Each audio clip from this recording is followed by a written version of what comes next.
মানুষ শব্দটি মানবতার সমার্থক, কারণ মানুষের মধ্যেই রয়েছে মান, হুঁশ, জ্ঞান আর ভালো মন্দ পৃথক করার বুদ্ধি। পৃথিবীর অন্য কোনো প্রাণীর মধ্যে এই অনুভূতিগুলো নেই। কিন্তু মানুষ যখন হয়ে পড়ে আত্মকেন্দ্রিক, স্বার্থপর, সুযোগ সন্ধানী, ক্ষমতালোভী, অর্থলোভী, তখনই মানবিকতার অবক্ষয় ঘটে। স্বার্থের দ্বন্দ্ব মানুষকে মানবতাহীন করে তোলে। সম্প্রতি দেশে আলোচিত কিছু ঘটনা মানবিকতার ভয়াবহ অবক্ষয়কে সামনে এনেছে। পৃথিবীতে সৃষ্টিকর্তার পর যদি সবচেয়ে আপন কেউ থেকে থাকে তাহলে সেটা হচ্ছে মা। কিন্তু এই মায়ের কাছে যদি সন্তান অনিরাপদ হয়ে যায় আর মাই যখন সন্তানের জীবনহানির কারণ হয়, তাহলে মানুষ আর কোথায় নিরাপদ?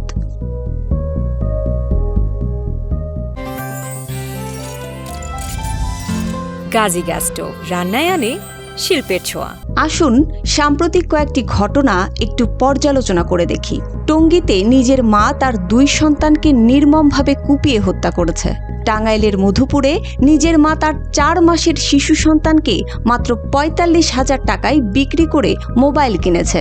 একই সময়ে চট্টগ্রামে একটা অ্যাক্সিডেন্টে মা এবং শিশু খাদে পড়ে গিয়ে মা তার কোলের সন্তানটিকে হারিয়ে পাগলপ্রায় হয়ে যায়। আরেকটি ঘটনা কুমিল্লার, যেখানে মাছ কাটা নিয়ে ঝগড়া থেকে স্বামী তার রাগের নিয়ন্ত্রণ হারিয়ে ফেলে স্ত্রীকে নির্মমভাবে গলা টিপে হত্যা করে। এই ঘটনাগুলো আসলে কেন হলো? এই ঘটনাগুলোর 3টিতে যেমন নির্মমতা আছে, তেমনি একটিতে আছে স্নেহ, ভালোবাসা আর মায়ার বন্ধন। আর যেটি স্বাভাবিক, অস্বাভাবিক ঘটনাগুলোতে ভয়াবহ মানবিক অবক্ষয় দেখা গেছে। প্রশ্ন হলো, মানবিকতার অবক্ষয় কেন হয়? আমরা যদি একটু অন্যভাবে দেখি, প্রথমত প্রতিটি শিশুর প্রাথমিক শিক্ষা শুরু হয় পরিবার থেকে।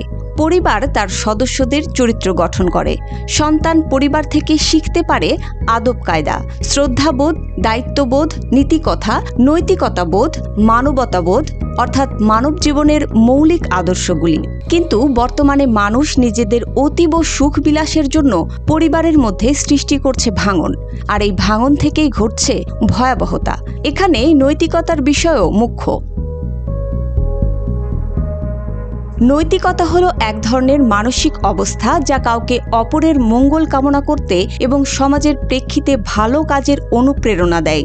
যেমন সত্য বলা, গুরুজনকে মান্য করা, অসহায়কে সাহায্য করা, চুরি, দুর্নীতি থেকে বিরত থাকা ইত্যাদি। এগুলো মানুষের নৈতিকতার বহিঃপ্রকাশ। নৈতিকতা ও মূল্যবোধের ক্রান্তি লগ্নে সমাজ রক্ষা নিয়ে প্রশ্ন উঠেছে। যথার্থ জীবনাদর্শের অভাবে পরিবারগুলো এখন ভোগবিলাস ও পরশ্রীকাতর প্রতিষ্ঠানে পরিণত হয়েছে। অন্যদিকে হতাশা, নিঃসঙ্গতা, অবিশ্বাস আর অপ্রাপ্তিতে সমাজে আত্মহনন, খুন, মাদকাসক্তের মতো ঘটনাও বাড়ছে। অপরাধ বিশেষজ্ঞরা বলছেন, এই জাতীয় ঘটনার সঙ্গে জড়িতদের এক ধরনের মানসিক বিকৃতি রয়েছে। বিভিন্ন ধরনের শূন্যতা, পরশ্রীকাতর, পরকীয়া, লোভ থেকেই ঘটছে এসব ঘটনা।